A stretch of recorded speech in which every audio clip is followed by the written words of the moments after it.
सिद्धिविनायक गोविंदा पथकानं सलामी दिलेली आहे। मालक नाही तर सेवक आहे असं वक्तव्य ठेवणारा नेता म्हणजेच सुधीर भाऊ मुंगसे। आणि याचबरोबर सलामी झालेली आहे।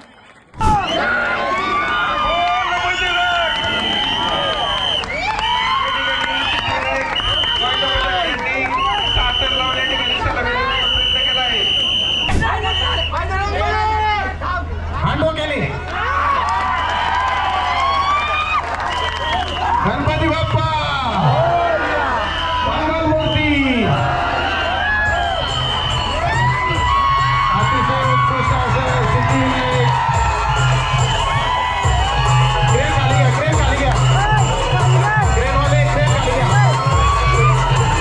नमस्कार मित्रांनो, मी रितेश शिंदे आणि तुम्ही पाहता फार्म लाईफ। आजच्या व्हिडिओमध्ये भेट दिलेली आहे आपण खेड तालुक्यातील सर्वात मोठ्या गोविंदा पथकाला म्हणजे सिद्धिविनायक गोविंदा पथक चाकण यांना। मित्रांनो, या दहीहंडी पथकाची पूर्व तयारी कशा प्रकारे चालते, त्याचबरोबर कोच गोविंदांना कशा प्रकारे तयार करतात, गोविंदांची काळजी कशा प्रकारे घेतली जातं, त्यांचं आरोग्य कशा प्रकारे पाहिलं जातं, दहीहंडीच्या दिवशी खेड तालुक्यातील विविध ठिकाणी विविध गावांमध्ये जाऊन कशा प्रकारे हे दहीहंडी फोडतात, या सर्व गोष्टी आज आपण आजच्या व्हिडिओमध्ये पाहणार आहोत।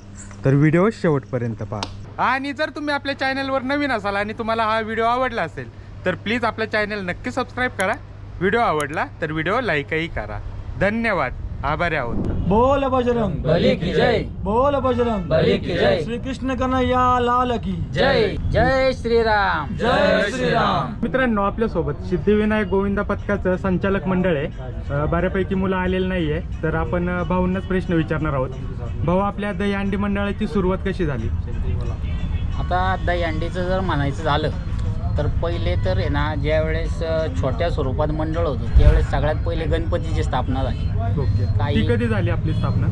2007 साली काही आपल्या जवळपासचे सगळे कार्यकर्ते म्हणा किंवा यंग सर्कलमधली पोरं एकत्र आली, त्यांची जरा चर्चा झाली। मग त्यांनी त्याच्यात ठरवलं की आपण गणपती स्थापन करू, गणपती बसू। मग गणपती बसवण्यासाठी 2007 साली सगळे लहान लहान असताना थोडे पैसे गोळा करून गणपती आणला। मग त्याची तिथं स्थापना केली। त्याच्यानंतर बऱ्याच जणांचं नाव काय द्यायचं मंडळाला अशी चर्चा झाली। मग त्याच्यामध्ये सगळ्यांचा सल्ला घेतला, बरेच जण एकत्र आली, बरीचशी नावं समोर आली, पण त्याच्यात सगळ्यात उत्तम असं नाव सिद्धिविनायक असं सगळ्यांना वाटलं। मग सिद्धिविनायक नावाने गणपती स्थापन केला आणि तिथून मंडळाची सुरुवात झाली। बरेच कालावधी गेला, बरेच कार्यकर्ते गोळा होत गेले, बरेच जोडत गेले, असा एक मोठा संघ तयार झाला।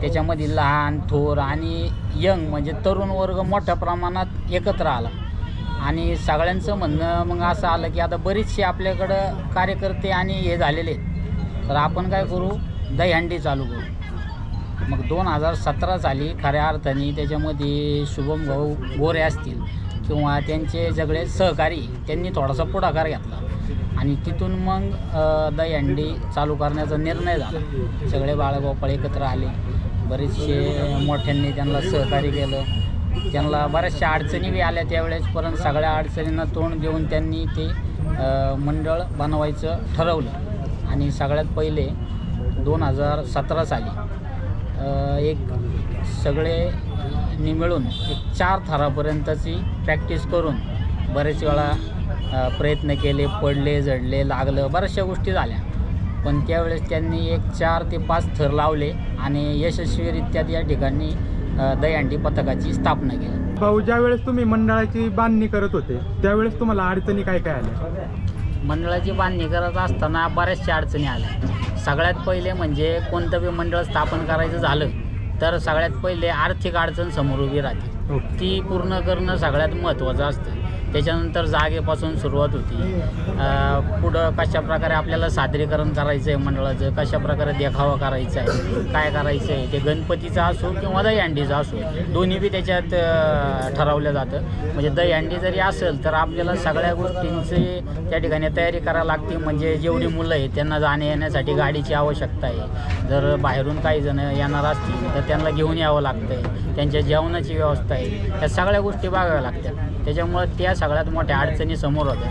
त्यासाठी आर्थिक खर्च हा बराचसा होतो, तो कोण करणार, ते पैसे कुठून येणार, या सगळ्या गोष्टी अतिशय महत्त्वाच्या होत्या. तर त्यामध्ये जर बघायला आलं तर कार्यकर्त्यांनी सगळ्यात पहिल्या वर्षी ठरवलं की आपण जो खर्च करतो म्हणजे आपल्या रोजच्या जीवनामध्ये जो आपण लहान मुलं असतील तो खाऊसाठी करतायत, बाकीचे जे असतील ते त्यांच्या रोजच्या जीवनात जो त्यांचा खर्च होतो त्याच्यातनं काही पैसे साठवायचे आणि ते आपल्या मंडळासाठी ते लावायचे, असं त्यांनी सगळ्यात पहिले निश्चय केला. आणि त्यानंतर त्यांनी असं ठरवलं की जे गोविंदा पथक असतं ते ज्यावेळेस बाहेर हंडी फोडायला जातं त्यावेळेस त्यांना जे पैसे भेटतात सलामीचे असन किंवा ते मानधन स्वरूपात धरा तुम्ही, ते सलामी दिल्यावर त्यांना मानधन भेटतं किंवा हंडी फोडल्यावर जे मानधन भेटतं तेच सगळं एकत्र करायचं आणि याच्यातनं ना नफा ना तोटा, ना पैशासाठी ना स्वार्थासाठी, फक्त हा एक छंद जोपासायचा, ही आपली संस्कृती जपायची, याच्यासाठी हे आपण करायचं. आणि सगळ्यांचं खास करून देवावर जी श्रद्धा आहे आणि प्रेम आहे हे आपण कंटिन्यू चालूच ठेवायचं, याच्यासाठी त्यांनी प्रयत्न केला. आणि त्यातूनच त्यांनी त्यांची जडणघडण चालू केली आणि पैसे जे उभे केले ते त्यातूनच केले. म्हणजे स्वतःच्या खिशातला जो पैसा आहे तो दुसरीकडं वाया न जाऊ देता तो याच्यात लावला आणि त्याच्यातून त्यांनी ती उभारणी केली. भाऊ, आपली दही अंडीची प्रॅक्टिस कशा प्रकारे होत असते? दहीहंडीची प्रॅक्टिस म्हणलं तर कमीत कमी 2 महिने पहिले तरी चालू करायला लागते. पण कसं आहे आजकालच्या या वातावरणामध्ये सगळ्यांना जमत नाही 1.5-2 महिने पहिले येणं, तरी आपला फॉलोअप चालू असतो घेणं सगळ्या बाळगोपाळांना म्हणा, कार्यकर्त्यांना म्हणा आपण बोलवत असतो. पण कमीत कमी 1 महिना अगोदरपासून सर्वजण बऱ्यापैकी रिस्पॉन्स देतात. त्यातल्या त्यात जे हंडीच्या मूळ थरात आहेत त्यांना कंपल्सरी येणं गरजेचं असतं, तर त्यांना आवर्जून आपण सगळ्यांना कळवतो. मग ते जर 700 प्रॅक्टिस असेल तर किती सांगितलं आपण तरी ते 8-9 वाजवतातच कार्यकर्ते, सगळं आपलं काम पूर्ण करून मग येतात. असं नाही की काम सोडून फक्त हे करतात, ते त्यांचं संपूर्ण काम पहिले करतात दिवसभराचं आणि मग संध्याकाळी 8-9च्या दरम्यान सगळे प्रॅक्टिसला येतात. त्यामध्ये सगळ्यात पहिले तर त्यांची सिक्युरिटी म्हणजे त्यांची केअर करणं गरजेचं असतं. जी आपली मेडिकल टीम आहे जी गोविंदाला काही इजा झाल्यावर प्रथम उपचार करते, त्यांच्या माध्यमातून प्रत्येक गोविंदाचा या ठिकाणी इन्शुरन्स काढला जातो. म्हणजे कोणत्या गोविंदाला कसली इजा झाली किंवा बऱ्याचदा वरून पडल्यानंतर कोणाचा हात मोडतो, पाय मोडतो, त्यामुळं तर या खेळाला धाडसी खेळ म्हणून मानण्यात आलेलं आहे, ते मोलाचं स्थान देण्यात आलेलं आहे. तर अशी काही घटना घडली किंवा याच्या व्यतिरिक्त जी ना घडली पाहिजे अशी कोणती जर घटना घडली तर त्यासाठी प्रत्येक गोविंदाचा इन्शुरन्स या ठिकाणी सिद्धिविनायक प्रतिष्ठान किंवा सिद्धिविनायक गोविंद पथक यांच्या माध्यमातून केला जातो. पाचतो जर चुकून थर पाडला तरी गोविंदा खाली नाही पाडला पाहिजे, याच्यासाठी जे वायर रोप असतो समजा तो त्याला हुकाने अडकावला जातो आणि त्यानंतर 9-9:30च्या दरम्यान ही प्रॅक्टिस केली जाते आणि ती एक 4 थर 5 थर इथपर्यंत केली जाते. तरीसुद्धा हंडीच्या दिवशी जे माहोल असतो, वातावरण असतो, जो जल्लोष असतो, या सगळ्या गोष्टी जर तुम्ही लक्षात घेतल्या तर त्या दिवशी 5 थराची ज्यांनी प्रॅक्टिस केली असेल फक्त आपलाच गोविंदा पथक नाही तर महाराष्ट्रातील जेवढे गोविंदा पथक असतील त्या सर्वांचं जर आपण गृहीत धरलं तर एक वेगळाच उत्साह असतो हंडीच्या दिवशी. 5 थराची प्रॅक्टिस केली असेल तर 6 थर लावतात, मग तरी ते बी त्या ठिकाणी गेल्यावर त्यांचे ते पूर्ण होतात त्या वातावरण बघून आणि हे बघून. किंवा 6 थराची ज्यांनी प्रॅक्टिस केली असती ते अजून 1 थर लावायचा प्रयत्न करतात, कदाचित त्यांचे ते बी सक्सेस होतात. एवढा उत्साह थोडक्यात त्या दिवशी देवच ते सगळं बघत असतो, कृष्णच हा लक्ष देऊन असतो या सगळ्या गोष्टींकडे. बऱ्यापैकी अशा प्रकारे प्रॅक्टिस चालते. सिद्धिविनायक गोविंदा पथक आहे ना याची परंपरा आहे ना 2007 ते 2024 म्हणजे आता 7 ते 8 वर्षांची झालेली. या सगळं पथकाचं काम चालवत असताना सगळ्यात महत्त्वाचा घटक म्हणजे कोण असेल तर त्यामध्ये कोच आहे. कोचचं नेमकं काम काय असतं आणि कोच नेमके कोण होतात हा महत्त्वाचा मुद्दा आहे. तर याच्यामध्ये जे पहिल्या पिढीतले कार्यकर्ते किंवा सगळ्यात पहिले स्थापन करण्यापासून जे सोबत आहेत पथकाच्या तेच आजच्या टाईमला कोचचं काम बघतायत. त्याच्यामध्ये त्यांचं काम असं असतं की कितव्या थराला कोणता मुलगा पाहिजे, की कोणाचं वजन किती, कोणामध्ये डिरिंग किती, धाडस किती, कोण वर गेल्यावर कशा प्रकारे म्हणजे हलणार नाही किंवा थर पडू देणार नाही, हे जबाबदारीने पूर्ण वजन घेऊ शकेल, हे सगळ्या गोष्टी त्यांना निरखून पोरांच्या मनातलं जाणून कोचला काम करावं लागतं. त्यामध्ये हंडी कुठं आहे, आपण थर कुठं लावले पाहिजे, गोविंदाच्या बरोबर कितव्या हायटीला किंवा कितव्या थराला हंडी हाताशी लागेल गोविंदाच्या, हे सगळं नियोजन कोचकडं असतं. या 400-500 पोरांवर नियंत्रण ठेवण्याचं काम त्या दिवशी हंडीच्या दिवशी अप्पोज करत असतो.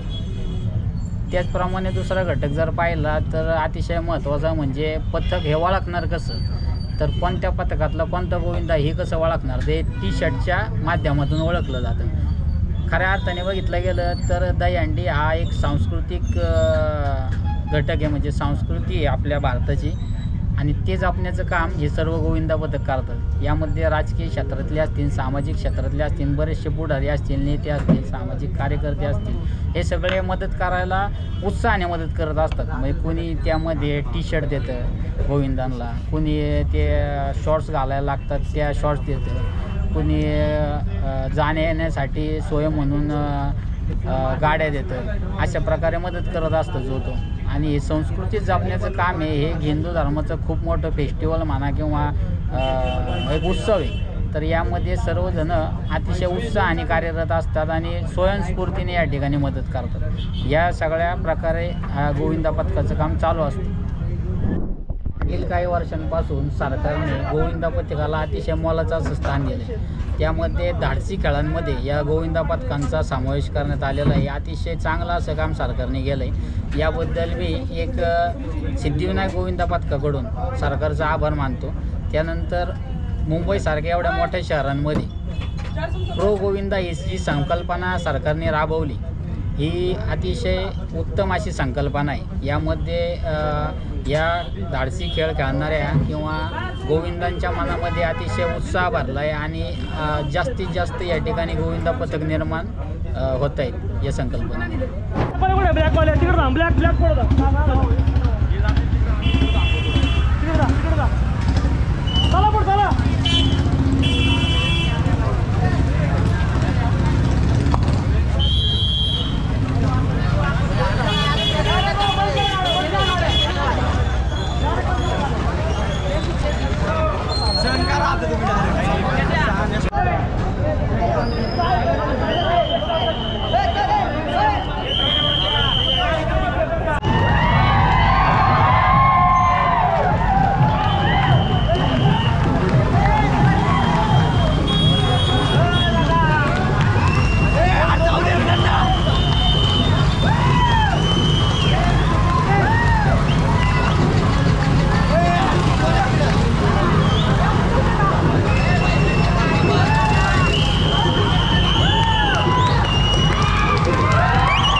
वक्रतुंड महाकाय सूर्यकोटी समप्रभ निर्विघ्नं कुरु मे देव सर्व कार्येषु सर्वदा सुखकर्ता दुःखहर्ता वार्ता विघ्नाची मुरली पुरली प्रेम कृपा जयाची सर्वांगी सुंदर उटी शेंदुराची चरण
मंगल मूर्ती कृष्ण कन्हैया लाल की ईशान कोणाची ईशान कोणाची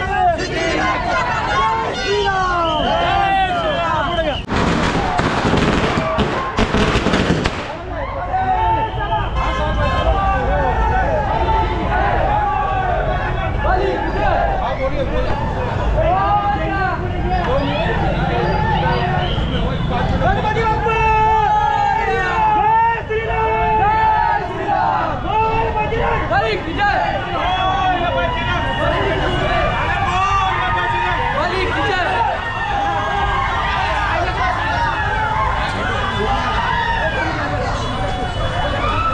झेंडेवाले पुढे घ्या त्या पुढे झेंडे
आपण मैदानामध्ये पार्क करायचं नाहीये, मैदानाच्या आसपासच्या परिसरामध्ये सगळ्यांनी 4 व्हीलर गाड्या पार्क करायच्या आहेत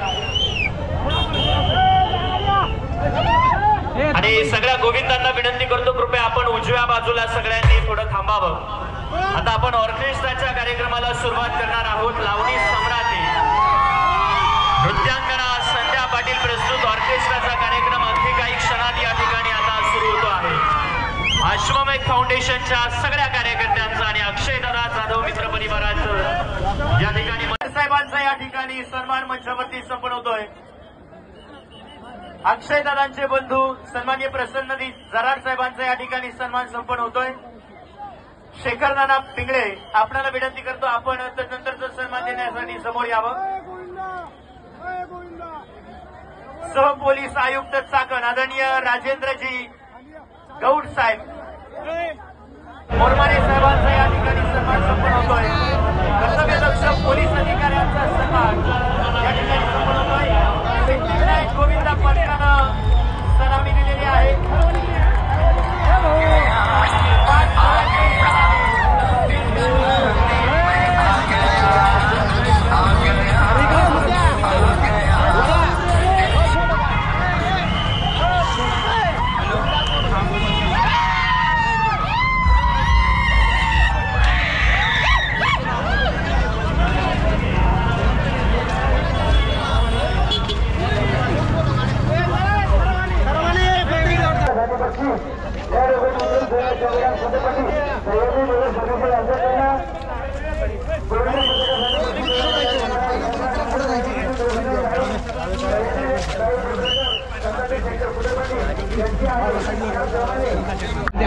त्याचप्रमाणे या ठिकाणी गोष्टीचे माजी उपसरपंच आणि युवानेते आदरणीय संदीप भाऊ गांधेकर आपला सुद्धा सन्मान या ठिकाणी संपन्न होत आहे। आपल्याला सन्मानित करण्यासाठी व्यवसाय वीज सहकारी सोसायटीचे माजी चेअरमन आणि विद्यमान डायरेक्टर अशोकराव कुटे पाटील यांना विनंती करतो आपण या ठिकाणी यायचे आणि आदरणीय संदीप भाऊ गांधेकर यांना आपण सन्मानित करायचे।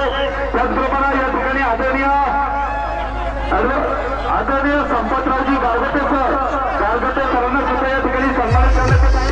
त्यांना सन्मानित करण्यासाठी जालिंदर कुटे यांना विनंती करतो आपण या ठिकाणी यायचे। त्याचप्रमाणे श्रीनिवास अण्णा रेड्डी त्यांचा सुद्धा सन्मान या ठिकाणी संपन्न होत आहे। त्यांना सन्मानित करण्यासाठी युवानेते आदरणीय गणेशरावजी कुटे पाटील यांना विनंती करतो आपण या ठिकाणी यायचे। संदीप भाऊ गांधेकर यांना सन्मानित करण्यासाठी अशोकरावजी कुटे व्यवसाय वीज सहकारी सोसायटीचे माजी चेअरमन आणि विद्यमान डायरेक्टर यांना विनंती करतो आपण या ठिकाणी यायचे। सलामी दिलेली आहे। सर्वांनी जोरदार टाळ्या वाजवून त्यांचं स्वागत आपण या ठिकाणी करायचं। मान्यवरांचा सन्मान या ठिकाणी संपन्न होत असताना सिद्धिविनायक गोविंदा पथक चाकण यांनी या ठिकाणी सलामी दिलेली आहे। जोरदार टाळ्या वाजवून या गोविंदा पथकाचं आपण स्वागत करायचे। त्याचप्रमाणे या ठिकाणी श्रीनिवास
शुभम गोरे यांचं गोविंदा पथक आलेलं आहे। यांची 7 ताराची सलामी होणार आहे। यांची थोड्याच वेळात 7 ताराची सलामी होणार आहे।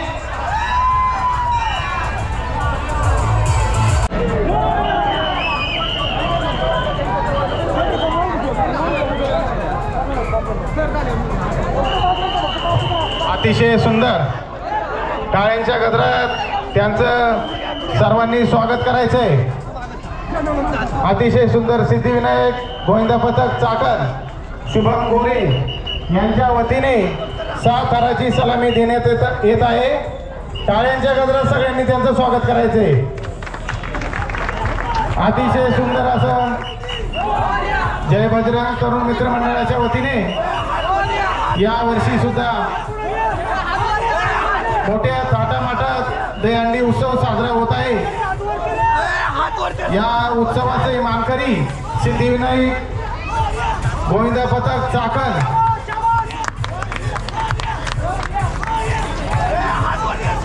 सात थराची सलामी देत आहे. टाळ्यांच्या गजरात त्यांचं स्वागत करायचे.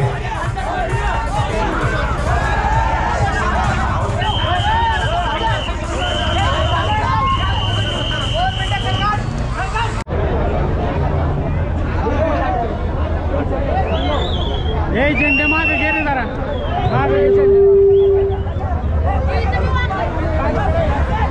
सिद्धिविनायक गोविंद पथक यांच्या वतीने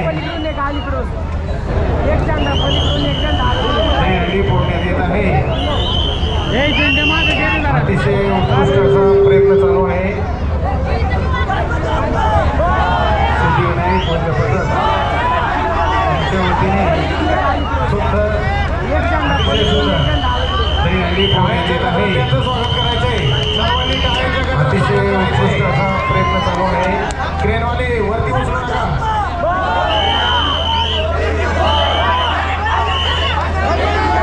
सुंदर अतिशय सुंदर टाळ्यांच्या गजरात त्यांचं स्वागत करायचंय. सर्वांनी टाळ्यांच्या गजरात स्वागत करायचंय. क्रेनवाले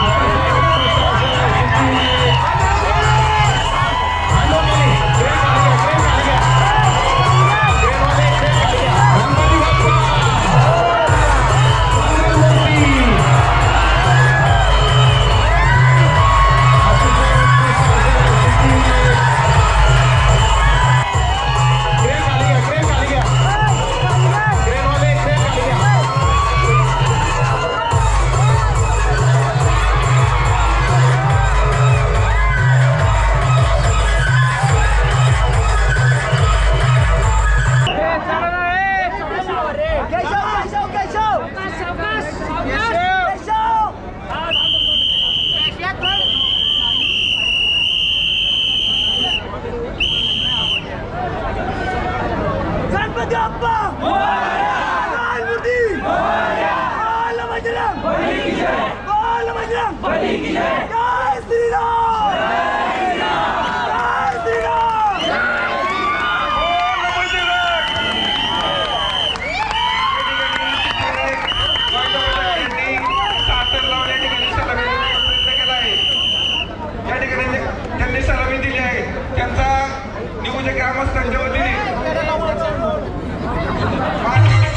उचलू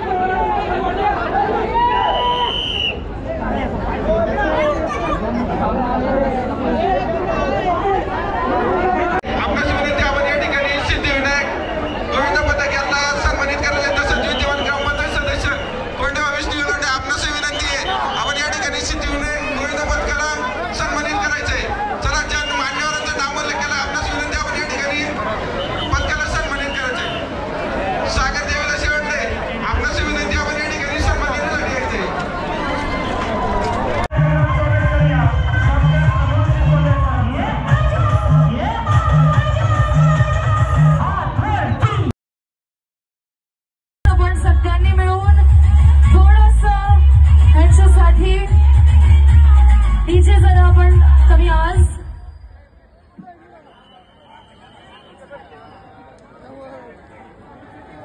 कृपया त्या व्यासपीठावर पुढे जे असलेल्या मंडळींना विनंती करतोय थोडंसं पाठीमागे व्हा आणि मी सुधीर भाऊंना विनंती करतोय कृपया पुढे या.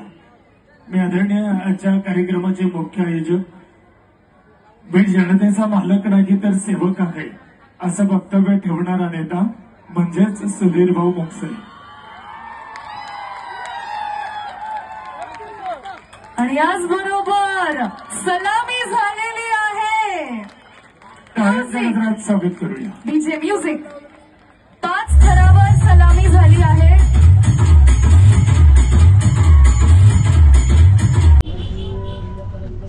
दहीहंडी हा फक्त एक सण नाही, ही फक्त एक संस्कृती नाही. यामध्ये छत्रपतींचे जे आपले विचार आहेत ते सुद्धा या ठिकाणी या हंडीला लागू पडतात. ज्याप्रमाणे छत्रपती म्हणतात की आपला माणूस जर मोठा झाला तर त्याच्याच बरोबरीने आपण सर्वही मोठे होत असतो.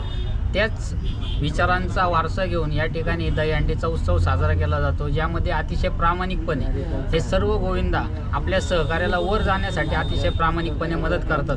व ही हंडी कशा प्रकारे फोडण्यात येईल, लवकरात लवकर या हंडीसाठी चढाई कशा प्रकारे होईल याचा प्रत्येकजण प्रयत्न करत असतो. प्रत्येकजण एकमेकांचे पाय घट्ट धरून उभा असतो. कोणीही पडलं नाही पाहिजे, ढासळलं नाही पाहिजे, हाच प्रत्येकाचा विचार असतो. आणि ही हंडी फोडायची आणि फोडायचीच या विचाराने सर्वजण या ठिकाणी कार्यरत असतात. उत्सवातला राजा उत्सव, न्यारा उत्सव, प्यारा उत्सव म्हणजे दहीहंडी उत्सव.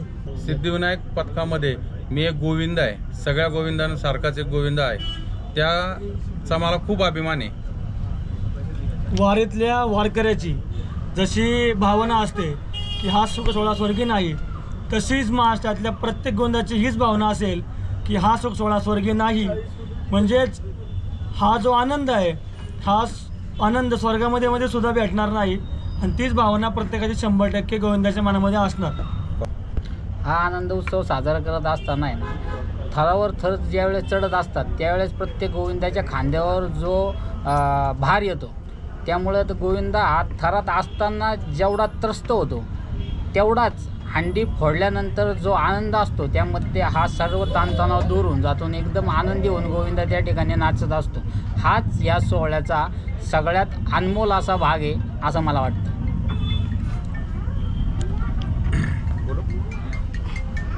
तसंच सिद्धिविनायक गोविंद पथक याची जी मॅनेजमेंट केलेली असते शुभम गोरे यांनी, ती सगळ्या प्रकारे चांगलीरित्या पार पडलेली असती.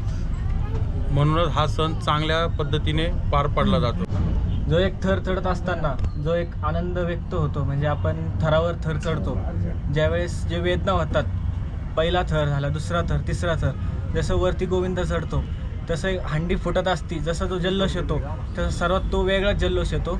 आणि ज्यावेळेस हंडी फुटती त्यावेळेस सगळे खाली येतात, त्यावेळेस जो जल्लोष असतो तो सर्वात अनमोल व्यक्त करण्यात येतो. सिद्धिविनायक पथकातील तमाम सहकाऱ्यांना माझा या ठिकाणी सप्रेम नमस्कार. आपण ज्या सणाची या ठिकाणी आतुरतेनं वाट पाहत होतो तो सण त्याच थाटात आणि त्याच उत्साहात या ठिकाणी संपन्न झाला. गेले 15 दिवस आपण ज्या हिरिरीनं हंडीच्या सरावात साथ दिली त्याबद्दल मी आपल्या सर्वांचा मनापासून ऋणी राहील. काही आपल्या चुका झाल्या असतील मान्य आहेत, परंतु त्या सुधारून पुढच्या वर्षात जोशात कमबॅक करू याचा ठाम विश्वास आपल्या सर्वांच्या साथीनं या ठिकाणी मला आहे. सण साजरे करत असताना आपली माणसं आपल्या सोबत असली पाहिजेत हे तितकंच महत्त्वाचं असतं. आणि त्याच जोशात आपण सर्वजण मंडळासोबत कायम राहिलात.